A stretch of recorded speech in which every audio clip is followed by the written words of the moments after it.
13 किस अपराध के लिए लगाया जाता है? धारा 13। तो लोग भी सुनो कौन से? अगर जुआ खेलोगे या सट्टा लगाओगे, सट्टा का मतलब क्या होता है? कोई खेल हो रहा है और तुम दो आदमी आपस में कहते हो कि हाई पार्टी जीतेगा और एक कहता है कि नहीं हाई पार्टी जीतेगा, तो तुम कहते हो कि हम इस पार्टी की तरफ से हम 10,000 रुपया लगाते हैं, अगर तुम्हारा पार्टी जीतेगा तो हम तुमको 10,000 देंगे, या हमारा पार्टी जीतेगा तो तुम हमको 10,000। ये सट्टा हो गया। क्रिकेट में लगाता है तो क्रिकेट में सट्टा लगता है ना, तो उसमें खिलाड़ी पर शक हो जाता है। शक होने का मतलब कि अगर मान के चलो इंडिया टीम पर तुम लगाए हो 1 करोड़ रुपया, इंडिया टीम अगर हार जाता है तो तुम्हारा 1 करोड़ जाता है। 1 करोड़ जो सट्टा लगाए हो उसमें करोड़ों अरबों लोग लगाया हुआ है सट्टा। जैसे ऑनलाइन गेम जो चल रहा है घड़ी, तो लोग उस पर पैसा दे रहा है कि हमारा इंडिया टीम जीतेगा। इस तरह से अरबों रुपया उस पर आ गया। क्या है, इंडिया अगर जीतता है तो 100 करोड़ मिलेगा, या मान के चलो 50 करोड़ मिलने वाला है। तो इंडिया की तरफ से अगर 100 करोड़ लग गया, 50 करोड़ जा रहा है तो 50 करोड़ तो बच रहा है। तो सट्टा में क्या होता है कि मतलब खेल के भावना को ठेस पहुंचता है, खेल सही तरीका से खेला नहीं जाता है। इसीलिए सट्टा लगाना, जुआ खेलना यह धारा 13 के अंतर्गत आता है। अगर धारा 13 लग गया, कहीं तुम्हारे ऊपर केस हुआ, धारा 13 लग गया, तो इसका मतलब यह होगा या तुम कहीं जुआ खेल रहे हो या सट्टा लगा रहे हो, पुलिस पकड़ के ले जाती है तो धारा 13 तुम पर लगाएगी। उस धारा 13 अगर सिद्ध हो जाता है, लगा देगी, लिख देगी, कागज बना देगी, 24 घंटे के बाद मजिस्ट्रेट के सामने तुमको पेश करेगी पुलिस। अब वहां तुम्हारी यह बात सिद्ध हो जाती है कि तुमने यह काम किया था, तो तुम्हें 1 वर्ष की सजा या 1,000 रुपए की जुर्माना हो सकती है। धारा 34 क्या है जी? मतलब सेम वही जुआ खेल। अगर 13, 34 लगा दी जाए, 99 और 106 लगा दी जाए धारा, अगर पुलिस FIR लिखते वक्त लिखता है कि धारा 13 के अनुसार, धारा 34 के अनुसार, धारा 99 के अनुसार, धारा 106 के अनुसार इस पर कार्रवाई हम किए हैं, इसके अनुसार पकड़ कर लाए, पुलिस पकड़ कर ले जाती है ना, तो लिखती है कि कौना धारा के अंदर हम पकड़ कर लाए हैं इनको। तो इसमें भी सेम वही है, 1 वर्ष की सजा या 1,000 रुपया जुर्माना। धारा 110 किस अपराध के लिए लगाया जाता है? दुष्प्रेरण। यह क्या होता है दुष्प्रेरण? दुष्प्रेरण किसी को तंग करना, किसी कार्य के लिए प्रेरित करना, ऐसा कार्य जो गलत हो, इलीगल हो, या वो नहीं चाहता है उसको तुम मतलब गलत तरीके से चाहते हो विवश करने के लिए 3 वर्ष की सजा उसमें मिल सकती है। 120 धारा किस कांड के लिए या अपराध के लिए लगाया जाता है? षड्यंत्र रचना। षड्यंत्र का मतलब क्या होता है? तुम किसी को फंसाने के लिए कोई चाल चल रहे हो, तुम किसी को फंसाने के लिए कोई चाल चल रहे हो, और जिसको फंसाना चाहते हो वो केस अगर कर दे, यह बात सिद्ध हो जाएगा कि तुम उसको फंसाने के लिए चाल चला था, तो तुम्हारे ऊपर धारा 120 लागू किया जाएगा और उसमें तुम्हें 3 वर्ष की सजा दी जाएगी। 141 किस अपराध के लिए दिया जाता है? विधि विरुद्ध जमाव, यानी नियमानुसार एक जगह ज्यादा लोग इकट्ठा होकर नियम कानून को तोड़ने की कोशिश करते हैं, उसमें 141 धारा लगाई जाती है। अगर तुम कोई धरना प्रदर्शन कर रहे हो, प्रशासन कर रहे कि नहीं नियम के अनुसार आप ये नहीं कर सकते हैं, जबरदस्ती कर रहे हो, वहां किसी को क्षति पहुंचती है, तो तुम्हारे ऊपर कार्रवाई होगी विधि विरुद्ध जमाव करने की। 141 धारा लगाई जाएगी और आजीवन कारावास की सजा मिल सकती है। 147 किस अपराध के लिए धारा लगाई जाती है जी?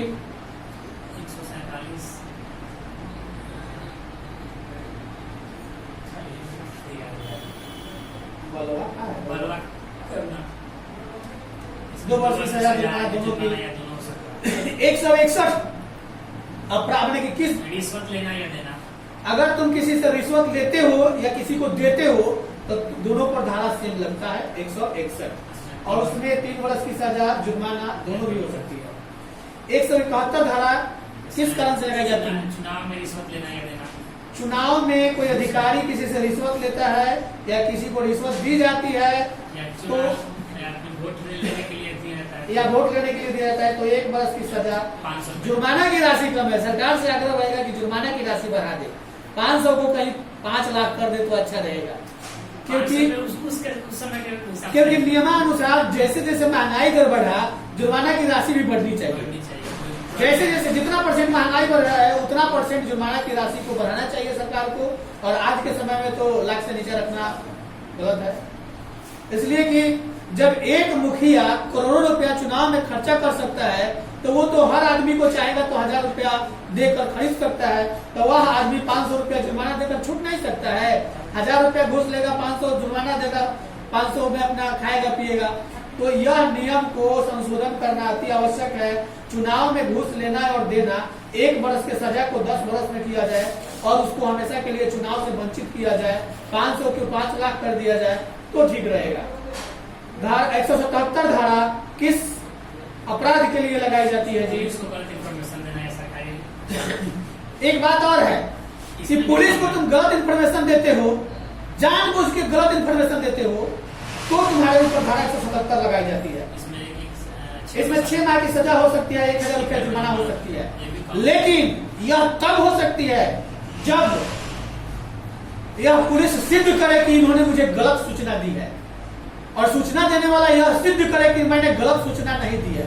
कभी कभी ऐसा होता है, कोई गलत कांड होने को होगा, और अगर हम सूचना देते हैं पुलिस को, और पुलिस को वहां पहुंचने से पहले वह व्यक्ति भाग जाता है, या उस गलत कार्य को रोक देता है, या पुलिस उसको फोन करके भगा देती है और आकर जांच करती है, पता चलता है कि हम गलत सिद्ध हो जाते हैं, तो हमारे ऊपर कार्रवाई हो जाती है।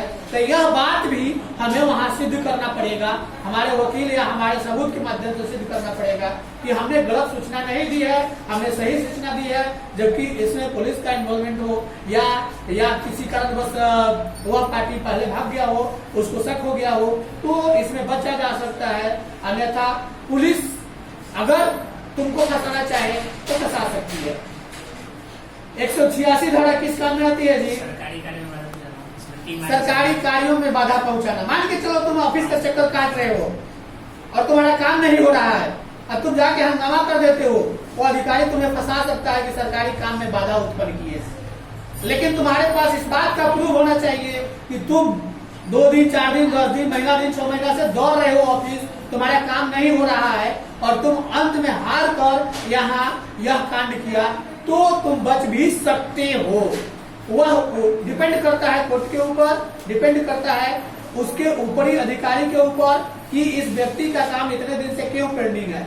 एग्जाम्पल स्वरूप मान लो तुम किसी ऑफिस में जाते हो, मान लो कि एक आवासीय ही बनाना है तुम्हें, और तुम महीना दिन से दौड़ रहे हो, अधिकारी नहीं सुन रहा है, अंत में हार कर तुम वहां जाकर हंगामा कर देते हो, तुम्हारे ऊपर FIR हो जाती है, तुम्हें पुलिस पकड़ के ले जाती है, और तुम्हारा 3 माह की सजा हो जाती है, 500 रुपया जुर्माना लग जाती है। तो तुम कैसे सिद्ध करोगे कि हमने यह कैसे किया या क्यों किया? अब इस बात को सिद्ध करना पड़ेगा कि तुम कितना दिन से दौड़ रहे हो, कितना बार इस अधिकारी से मिले हो, तुम्हारा काम क्यों नहीं कर रहा है, या तुमसे क्या रिश्वत का डिमांड किया है। ये सब जांच होने के बाद ही कार्रवाई की जाएगी। धारा 191 क्या अपराध के लिए लगाया जाता है? अब क्या है तो वही उसमें अपराध पूछेगा। अपराध मतलब झूठे सबूत के लिए कौन सी धारा लगाई जाएगी? तो 191 धारा लगाई जाएगी। 191 इसमें 7 साल की सजा। सबूत झूठा नहीं देना चाहिए। कब तक किसी को झूठा गुमराह कर सकते हो? 7 साल की सजा हो सकती है, जुर्माना भी हो सकती है। न्यायालय प्रकरण में झूठी गवाही देने पर कितने साल की सजा होती है? 3 से 7 साल। 201 अपराध किस के लिए लगाया जाता है? साक्ष्य को मिटाने के लिए, सबूत को छुपाने के लिए। इसमें 3 से 7 साल की सजा होती है। इसको डंडा देंगे ना, दोनों को तब पता चलेगा। लुटेरा डकैत को आश्रय देने के लिए कौन सी सजा हो सकती है? कौन सी धारा लग सकती है? 216 के तहत। अगर लुटेरा को या डकैत को तुम घर में आश्रय देते हो, बचाते हो, तो तुम्हें 3 साल की सजा हो सकती है। लेकिन ये बात की हम गारंटी देते हैं कि सजा से बच सकते हो। अगर तुमने गुंडा को छुपाया है, आश्रय दिया है, तो तुम पुलिस को इन्फॉर्मेशन दे दो कि हमने छुपा कर रखा है, और सूचना सही निकली, वो पकड़ा जाएगा, तो तुम बच सकते हो। क्योंकि अगर कोई छुपा कर रखा है तब फंस सकते हो। दूसरी बात कि लुटेरा गुंडा के बारे में अगर तुम नहीं जानते हो, अनजाने में यानी कि इंसानियत के नाते आश्रय देते हो, तो यह बात सिद्ध करनी पड़ेगी कि हमें इस बात की तनिक भी पता नहीं थी कि ये डकैत है, गुंडा है, चोर है, और यह हमारे पास यह मांगने के उद्देश्य से आया था, इसलिए इसको। नहीं तो ऐसे तो रावण भी राम की पत्नी को चोरी करके ले गया था, तो उसके ऊपर भी तो कार्रवाई होनी चाहिए।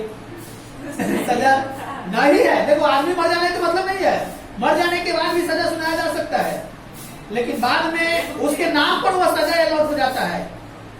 जब मरने के बाद किसी को व्हील चेयर मिल सकता है तो सजा क्यों नहीं मिल सकता है? मरने के बाद गलत काम करने वाले को गलत सजा मिल सकता है, गलती का सजा मिल सकता है।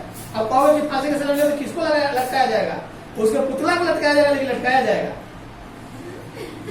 लटकाया जाएगा। मैंने कहने का मतलब होता है कि उसके नाम को बदनाम, उसके नाम पर धब्बा होना चाहिए, ताकि वैसा अगर गुरु द्रोणाचार्य ने एकलव्य से अंगूठा मांगा था, एकलव्य ने अंगूठा काट कर दे दिया, तब यहाँ स्वार्थ गुरु द्रोणा का छिपा हुआ था, केस हो सकता है, उनके नाम को बदनाम किया जा सकता है, और वो इसलिए किया जा सकता है कि ऐसा कांड फिर कोई गुरु न करे,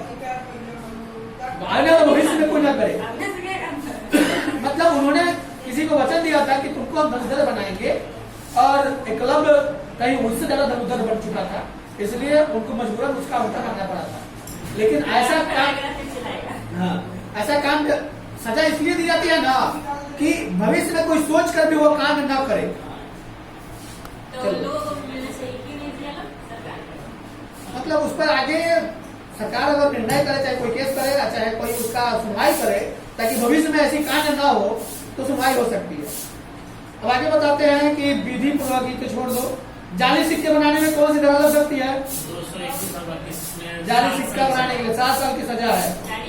सिक्का बनाने के लिए सरकारी स्टम्प का बनाना इलीगल तरीका से धारा कौन सी लगाया? 255 में 10 साल की सजा। 10 साल की सरकारी स्टम्प बनाकर। अभी कुछ ऐसे लोग हैं जो ब्लॉक का सरकारी स्टम्प रखते हैं और जाली दस्तावेज बनाएंगे और मुहर लगा देंगे, और तुम काम करोगे, तुमको पता नहीं कि जाली लगा रहे हैं।